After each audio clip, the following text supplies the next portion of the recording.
Hello everyone, সবাই কেমন আছেন? আশা করি সবাই অনেক ভালো আছেন। তো আজকের এই ভিডিওতে আমরা একটি অনেক মজার টপিক শিখতে যাচ্ছি। আশা করি আপনাদের ভিডিওটা অনেক ভালো লাগবে। তো চলেন ভিডিওটি শুরু করা যাক। তো আমি ওয়ার্ডপ্রেস ড্যাশবোর্ডে আছি। ওয়ার্ডপ্রেস ড্যাশবোর্ড থেকে আমি যদি এখন নিউ পেজেসে যাই, পেজেসে গিয়ে এডিটেড এলিমেন্টর করি।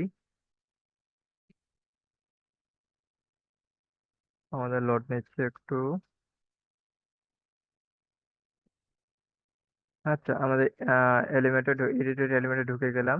তো এডিটেড এলিমেন্ট ঢুকে যাওয়ার পর এই যে আমাদের এলিমেন্টের এডিট প্যানেলটা আছে। তো এডিট প্যানেলটা এটা কিন্তু এক জায়গায় ফিক্স হয়ে আছে। তো ফিক্স হয়ে ফিক্স হয়ে আছে। তো ফিক্স হয়ে থাকার পর যে প্রবলেমটা আমরা ফেস করি, আমরা একটা সাইট ধরেন ডিজাইন করতেছি। তার ডিজাইন করতে গিয়ে আমাদের বারবার চেক করতে হয় যে সাইটটার ডিজাইনটা কেমন হয়েছে। তো আমরা হয় এইখানে ক্লিক করে প্রিভিউ করি, বা নিউ ট্যাবে ওপেন করি, এটা করি, এগুলো করি, বা এই রাইট রাইট সাইডে অ্যারোতে ক্লিক করে এটাকে হাইড করে, এডিট প্যানেলটাকে হাইড করে দিই। তো এইসব করতে যাই আমাদের বারবার অনেক বিরক্ত হওয়ার লাগে, এই ট্যাব থেকে এই ট্যাবে যাওয়ার লাগে। অনেক সমস্যা হয় বা অনেকেই বিরক্তিবোধ মনে করে। তো এই প্রবলেমটাই আমরা আজকে কিভাবে সলভ করতে পারি সেটাই আমরা এই ভিডিওতে দেখব।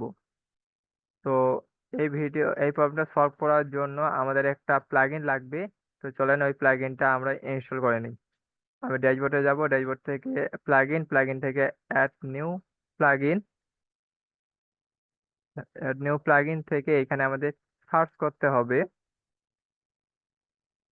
এই যে ফ্লেক্সিবল এলিমেন্টর প্যানেল। এই যে এই এইটা সার্চ করতে হবে ফ্লেক্সিবল এলিমেন্টর প্যানেল। তো ফ্লেক্সিবল এলিমেন্টর প্যানেল সার্চ করার সাথে সাথে দেখবেন যে 1 নাম্বার প্লাগইনটা, এই যে 1 নাম্বার প্লাগইনটা আমাদের ইনস্টল করা লাগবে। আচ্ছা, তো চলুন আমরা ইনস্টল করে নিই। তা ইনস্টল হয়েছে, এতে করে নিই। এতে করে নেওয়ার পর প্লাগইনটা আমার দেখতে পাচ্ছেন যে অ্যাক্টিভ হয়ে গেছে ফাইনালি। তো আমরা আগের ট্যাবে চলে যাই, এডিটেড এলিমেন্টর। তো এই মুহূর্তে দেখতে পাচ্ছেন যে এটা আমার ফিক্সই আছে। এই যে এখান থেকে নড়তেছে না, এটা ফিক্সই আছে। তো আমরা যদি একবার ট্যাবটাকে রিলোড দেই,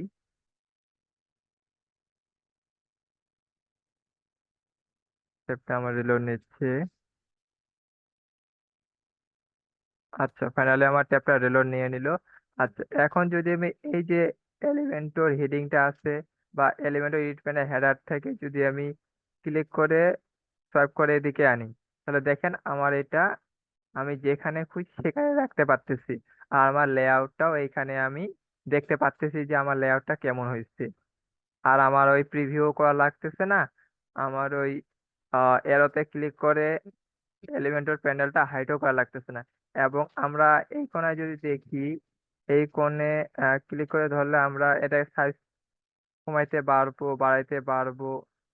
আমাদের ইচ্ছা মতো আমরা এটাকে কাস্টমাইজ করে নিতে পারবো। আর যদি আমরা এই আইকনে ক্লিক করি, এই আইকনে ক্লিক করলে আমাদের এই এলিমেন্টর এডিট প্যানেলটা পুরোপুরিভাবে হাইড হয়ে যাবে। তো আশা করি আপনাদের এই ভিডিওটি অনেক ভালো লাগছে। আপনাদের এই ভিডিওর মাধ্যমে আপনাদের কাজের গতিকে অনেক বাড়িয়ে দিবে। তো এরকম ভিডিও দেখতে আমাদের সাথে থাকুন, আমাদের চ্যানেলটি সাবস্ক্রাইব করে।